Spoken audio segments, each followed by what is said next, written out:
Hi guys, welcome back. I'm Jessica Solewin with Solewin Wedding Legacies. I'm a wedding planner, an event and day of coordinator.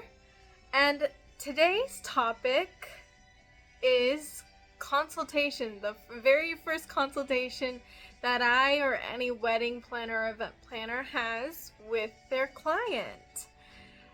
And let's just jump right into it. So I pretty much ask the questions that I have on my little registration sheet right here, and it guides me to help ask what questions will answer the questions that I need in order to do well and to fill in the blanks per se on what needs to be done for that client's wedding.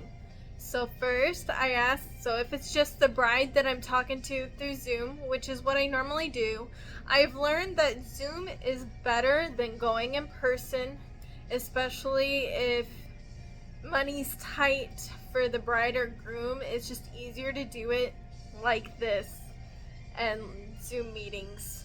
So I suggest to all wedding planners, start with the first meeting being a Zoom meeting to get to know your clients.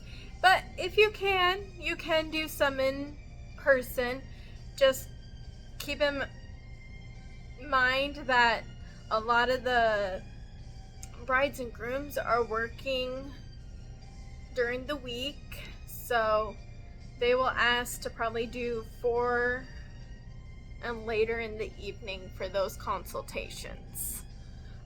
For wedding planners, it's easier to do during the day in some cases because I like coming home or staying home so that my husband sees me when he gets home from work. Everyone has their different styles that they like to do these consultations. Me, I love Zoom meetings, and then the meetings prior will be in person. Alright, so what do I talk about first, or what do I ask first? I ask them what their love story is. Why do I ask that? Well, I want to get to know them. I want to know the vibes, what they feel about each other. And I just love all those love stories. It's amazing. It just lights up joy inside of me to hear all these love stories and how the bride and groom met. And everyone's love story is different, so that's one of the first things I ask. And it kind of gives me a feel for what style of wedding do they want, and maybe even the colors. Like I might even ask, hey, what are your colors? What are your favorite colors? And 10 to 1, those are what their wedding colors are. So I ask what are their colors within the mix and what their style is. Like, do they want a desert theme, southern theme? Do they want a beach theme, or do they want a fairy tale theme? Do they want it to be a simple, elegant wedding? Or do they want to go all out like princess and prince style big wedding? Those are important questions that I ask. It lets me know what is coming in the future for their wedding. Also, I ask how many are in the wedding party, if any, or if you're gonna have a wedding party, because that'll let me know the layout of the ceremony and what their procession is gonna look like or be like.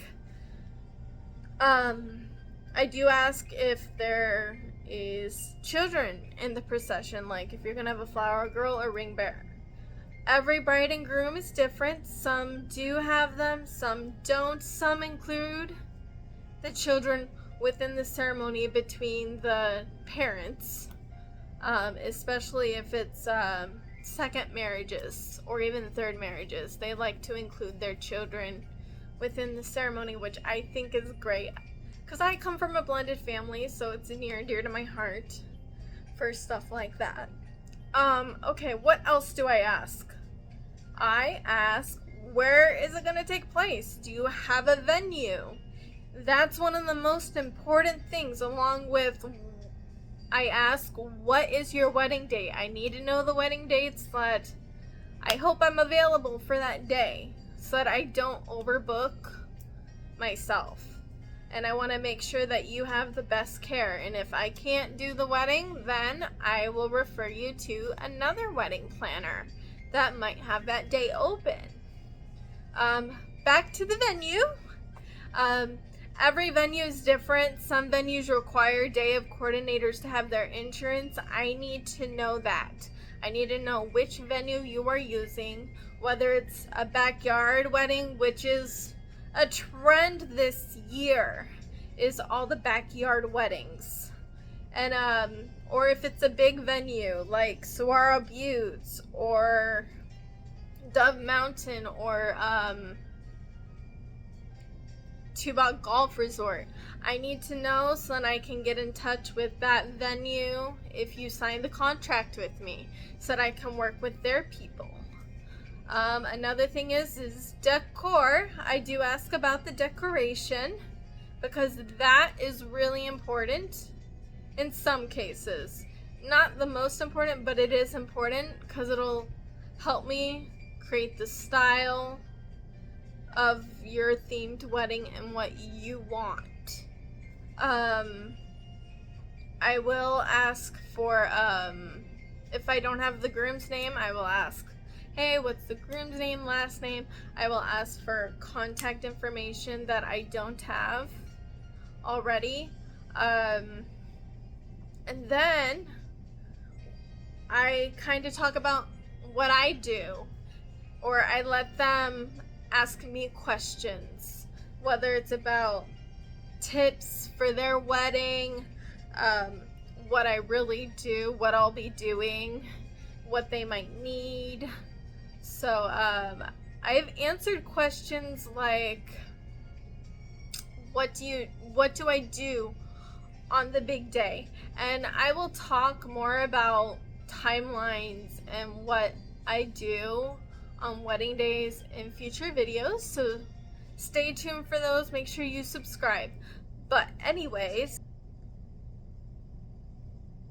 I focus on what I do on the wedding day. Like I tell them, I create a timeline for them. If they don't have one, if they do, great. I'll ask them to send it to me, and then I'll make my own personal timeline out of that, because mine is going to be more detailed than theirs or other vendors, because I have a lot more to get done. I will also tell them or ask, depending on what they want, that I do setup, I do tear down, I coordinate all the vendors, I make sure that they're there on time, I make sure that the ceremony and reception runs smoothly. I tell them right off the bat when I'm gonna be there and when I need to leave, if at all possible, and that those times will be in the contract. I also discuss that I am a Christian business, and if there's anything wrong with that, I will set you up with other wedding planners that go with what you believe and have known to believe. Because I don't put down what other people believe. I help them go to the people that do. And I will talk about Jesus and God a lot, because he is the one true God and King, and he's the one who led me to start up this business to help others. So I discuss that and lay that out on the table right away so that people know and can decide. Which comes to what religious, or if any, ceremony are they going to have? Is it going to be Jewish, Catholic, Lutheran, non-traditional, non-denominational? What is it going to be? Because I need to know the specific things that need to happen at the ceremony. Like I've got one coming up that's going to be part Jewish and I think part Catholic or Lutheran. So I need to do my research on both sides so that I know, okay, what are they going to do that's part of the Jewish culture, or And what are they going to do that's part of either the Lutheran or Catholic culture? Or what are they going to do that might be non-traditional for both? It's just a good thing for me to know so that I know how long this ceremony and reception are going to take all together. Another thing is I discussed their budget. Budget is super important. I need to know where they're at in life so that I can give them the right price for my packages. Because that's what my business is about, is we help you guys. And if you have a very limited budget, we understand. I understand. And we come up with a price that best fits your needs. And I will lower the prices however I need to. And we will come up with a perfect solution. Because that's what a wedding planner's job is, coming up with solutions that help make it less stressful for the brides and the grooms, which is pretty cool. And then after I discuss budget with them and what they decide, what they think is a good price, that they can't go no more than, let's say, 1,000. So I figure out, depending on how many people are at a wedding, this is when I would ask them, okay, so how many people are going to be at your wedding? Is it going to be more than 100 or less than 75? Because that'll determine on which package they will choose. I'm not going to charge them for a big wedding if they only have like 40 to 30 people coming to their wedding. That is like so unfair. I would not do that. And for the bigger weddings, well, they take more time and effort along with the planning or just day of coordination. And if it's just an elopement between the two and two witnesses, I do that too. I have a lower price for that, you know? I have to make it fair all across the board for every type of bride and groom that's out there. So then, after I ask that and we determine which package, I have a range of prices that they can choose from, or we can go a little bit lower than those package prices, and we decide on a price or an estimated price, which I would send to them later the next day or following days in a quote along with the contract. And then I have them ask me any more questions, whether it's like, where can we get a good baker, or we don't have a DJ yet, who's a good DJ?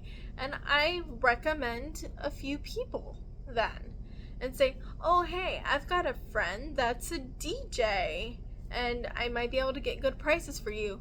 Or go and do this for a cake instead of using this person if you can't afford them.